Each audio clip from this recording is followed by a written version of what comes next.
I grew up in Newark, New Jersey, on the south side near Weequahic Park.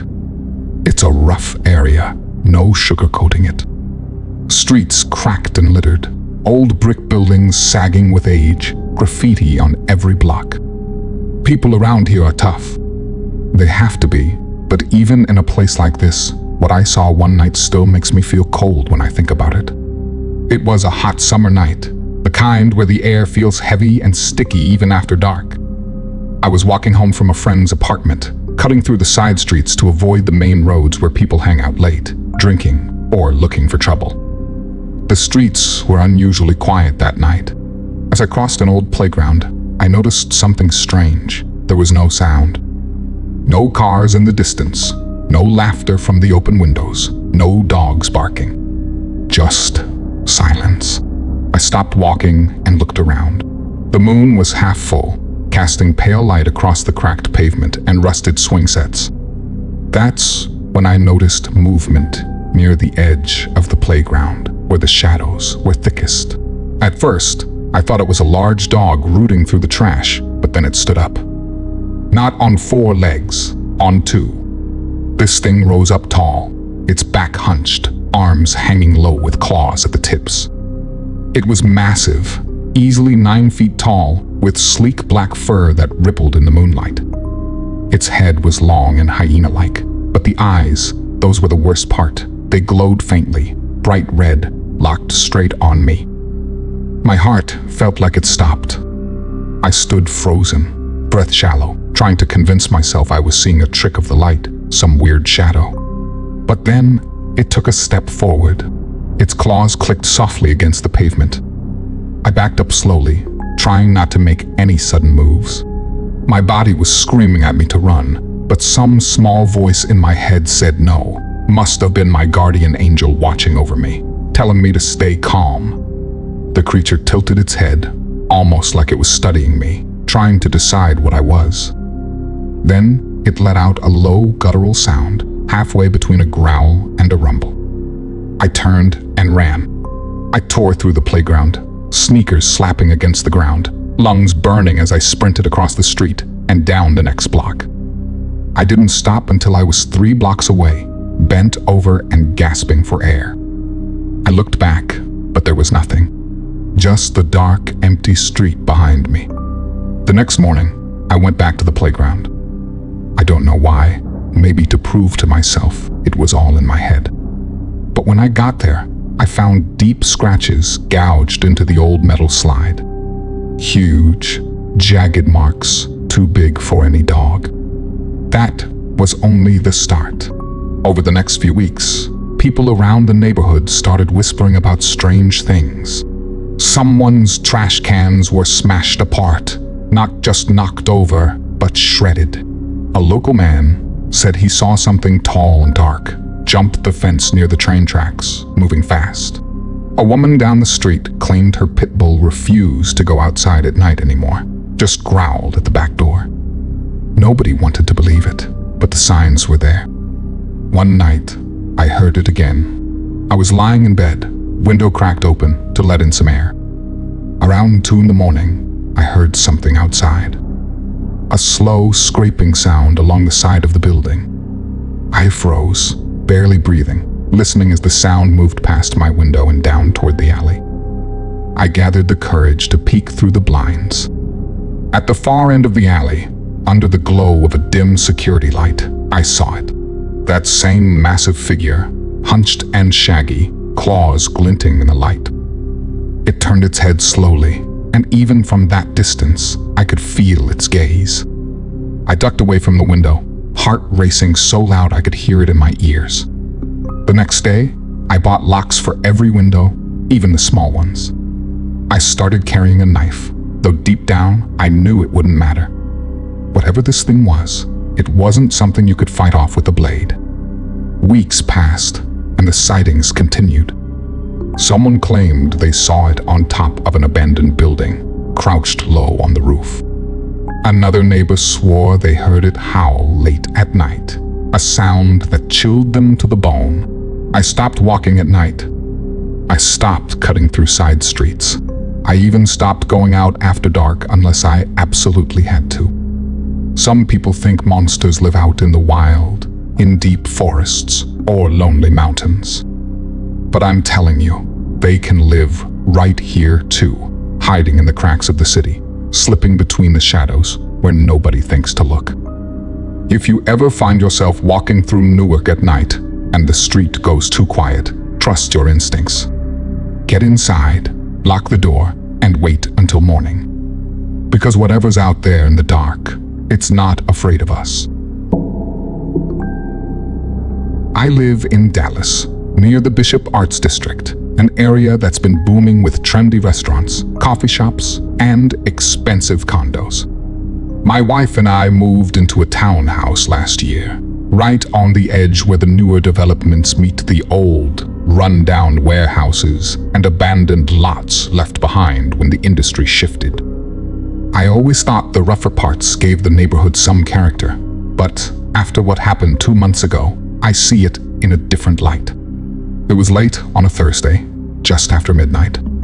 My wife was out of town visiting family, so it was just me and our dog, Jasper, a big German Shepherd who's usually fearless. I had just taken Jasper for a walk and was heading back through one of the alleys near the back of our townhouse when he froze. His ears shot up, body rigid, a low growl rumbling in his chest. I stopped walking and scanned the alley. I figured maybe a stray cat or raccoon, but I didn't see anything. Then Jasper's growl deepened and his tail went stiff. That's when I noticed the smell, heavy and musky, like wet fur mixed with something rotten. Suddenly, Jasper let out this yelp I'd never heard from him before, tucked his tail, and bolted, dragging me halfway across the alley before I could catch my footing. I whipped around to see what had spooked him, and that's when I saw it. At the far end of the alley, half hidden in the shadows, was something massive. At first, I thought it was a large man in a hood, but the proportions were all wrong. It was too wide, too hunched, and the shape of the head was unmistakably canine. The creature stepped forward, and the light from the street lamp caught its fur, thick and black, with an oily sheen and a large mane around its neck. Its eyes glowed faintly, and its hands, or paws, or whatever they were, flexed slightly, revealing claws that gleamed in the dim light. I didn't wait around to get a better look. Jasper and I ran, heart pounding, legs burning, not stopping until we were inside, door locked, blinds drawn. I spent the rest of the night sitting on the couch, bat in hand, Jasper curled up next to me, still trembling. The next morning, I went back to the alley, hoping to find tracks, maybe claw marks, anything to prove to myself I hadn't imagined it. But the alley looked perfectly normal. Trash bins lined up, no scratches, no footprints, nothing out of place. I kept the experience to myself, but things only got stranger. Over the next few weeks, I started hearing things at night. Scraping sounds near the back door, faint tapping at the windows, sometimes even what sounded like heavy footsteps on the roof. Jasper, who had always loved looking out the window, began refusing to go near them after dark. He would just sit by my side, tense and alert, watching the door. One evening, my neighbor knocked on my door looking rattled.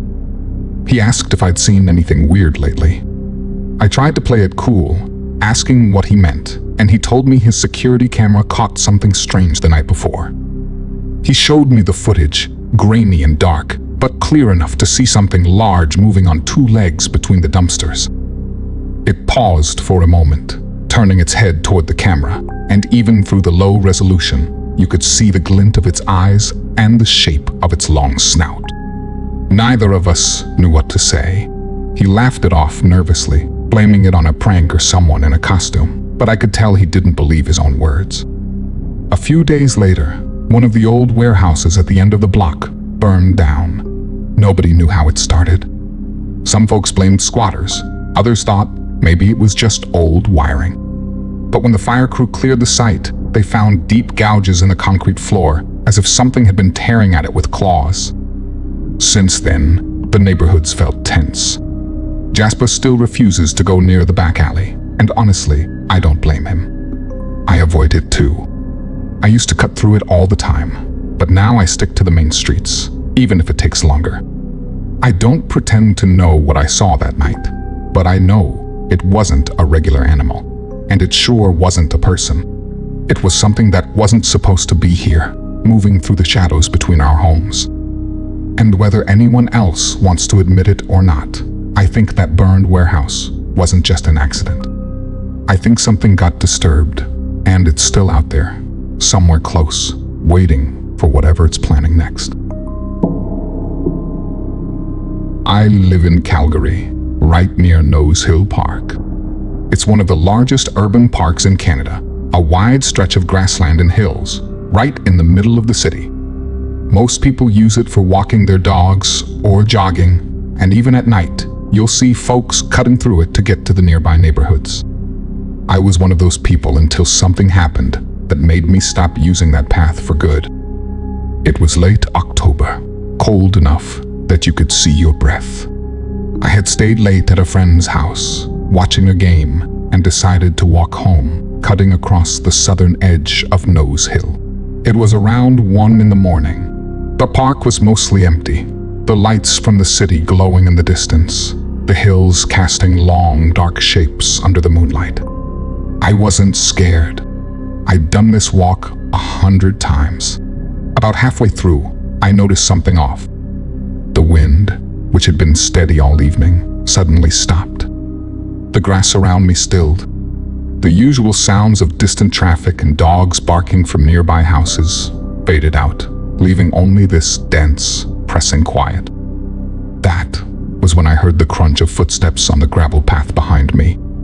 I turned, expecting to see another late-night walker, or maybe someone out for a run, but there was no one there. Path stretched out empty behind me, the pale gravel lit only by the moon. I picked up my pace, suddenly feeling a little exposed. My heart started thumping harder when I heard another crunch, this time closer. I whipped around again, and that's when I saw it.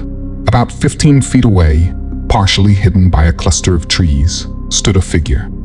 It was tall, taller than any person I'd ever seen, with broad shoulders and a hunched posture.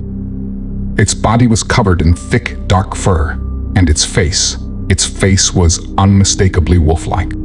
A long snout, sharp ears, and 2 glowing eyes fixed straight on me. I felt rooted in place. My brain tried to make sense of it, but there was no explanation. Then it stepped forward. Its legs bent in a way that reminded me of a dog's hind legs, but its upper body was all wrong, massive arms ending in clawed hands that swung slightly as it moved. It let out a low, rolling growl that made the ground under my feet seem to hum. That broke the trance. I turned and ran. I didn't care about the path anymore. I cut straight across the grass, heart pounding so hard it felt like it might burst. I could hear it moving behind me, not sprinting, just pacing me, following. I don't know how long I ran, only that I didn't stop until I hit the edge of the park and stumbled onto the sidewalk, gasping for air. When I finally looked back, there was nothing there, just the quiet hills, the empty trees, and the pale moon overhead. When I got home, I locked every door and window, heart still hammering. I barely slept that night. The next morning, I went online, searching for anything about strange sightings near Nose Hill. I found a few old posts, mostly ignored or dismissed, about people seeing a large wolf on 2 legs or hearing strange howls late at night. One post even mentioned someone finding a dead deer torn to pieces near the same path I had taken. I didn't tell anyone at first. What was I supposed to say? That I saw a werewolf? That I ran from a monster? But the memory stayed sharp, carved into my mind like the cold air I'd breathed that night. Weeks passed, and I avoided the park completely. But one night, I was sitting on my balcony, looking out over the city, when I saw movement on the edge of the hill. It was far away, just a dark shape moving slowly along the ridge, but I knew what I was looking at. It wasn't a coyote, it wasn't a bear. It was the same creature I'd seen that night, the one I will never forget. I still live near the park, but I take the long way home now. Every time I pass by the edge, I feel a chill creep up my back. Not because I think it's watching me, but because I know I'm the one still watching for it. If you enjoyed this video, please don't forget to like and subscribe to Descent into the Unknown for more horror content. If you have any real cryptid encounters, or you're a horror writer wanting to share your stories, please feel free to email me in the description anytime.